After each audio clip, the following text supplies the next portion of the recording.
الجو ده بقى مش عايز غير طبق كيكة سخن كده بالبرتقال. احلى كيك هش وعالي ودايب دوب كده، بمكونات ثابتة مستحيل اغيرها. بص الكيكة، ولا مكتومة ولا مفرغة، هايشة زي كأنها كيكة اسفنجي. اول حاجة خالص هنزل بكوباية ونص من السكر، طبعا على حسب الرغبة، لو مش عايزاها مسكرة كوباية كفاية. حطيت كوباية ونص من السكر في الخلاط، وهنزل بعد كده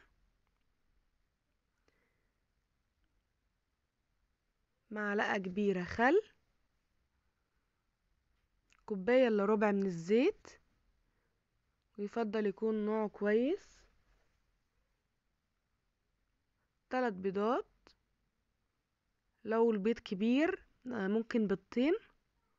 طبعا الحاجة مولعة، بس انا عايزة اقول لكم ان صينية الكيكة دي بالنسبة لي موفرة جدا، لان انا بحطها كده على الرخامة. نفطر مع كوباية شاي، نتعشى سناكس كده بين الوجبات.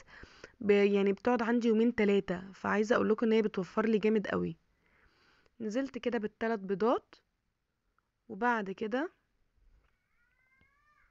هنزل بكوباية من عصير البرتقال، ومعلقتين كبار من بشر البرتقال، وكيس فانيليا. طبعا هضرب كل الكلام ده في الخلاط، وبعد كده هجيب 3 كوبايات من الدقيق، هنزل عليهم بكيس بيكنج باودر كامل، وبعد كده معلقة كبيرة من النشا، وهنزل بالمكونات السايلة على الجافة، وهضربها بالمضرب الكهربائي. ممكن تضربيها بالمضرب اليدوي عادي خالص، بس انا بحب استخدم المضرب الكهربائي في الكيك، بيطلع عالي ومرتفع وهش، وبصوا بقى في منتهى اللذاذة. هضرب بقى الكلام ده كله بالمضرب، ومسخنة فرني على درجة حرارة 180. اول ما الفرن يسخن هدخل صينية الكيك فيها.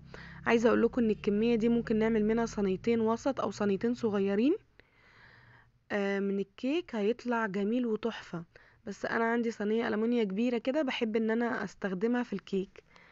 بحب ان انا اعمل يعني الكيك يبقى في صينية واحدة كبيرة وتبقى عالية وهشة.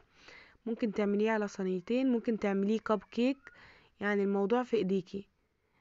الطريقة دي ثابتة ما بغيرهاش ابدا. عايزة اعمل كيك تايجر، عايزة اعمل كيك بالشوكولاتة، عايزة اعمل كيك برتقال، كيك فانيليا، كيك زبادي، اي كيكة بعملها هو ده المقدار بتاعي، بتاع السكر، بتاع الزيت، بتاع المواد الجافة. هي الطريقة بس مع اختلاف. طلعت معايا احلى صينية كيك بالبرتقال، يا سلام عليها بقى مع كوباية شاي سخن، تحفة.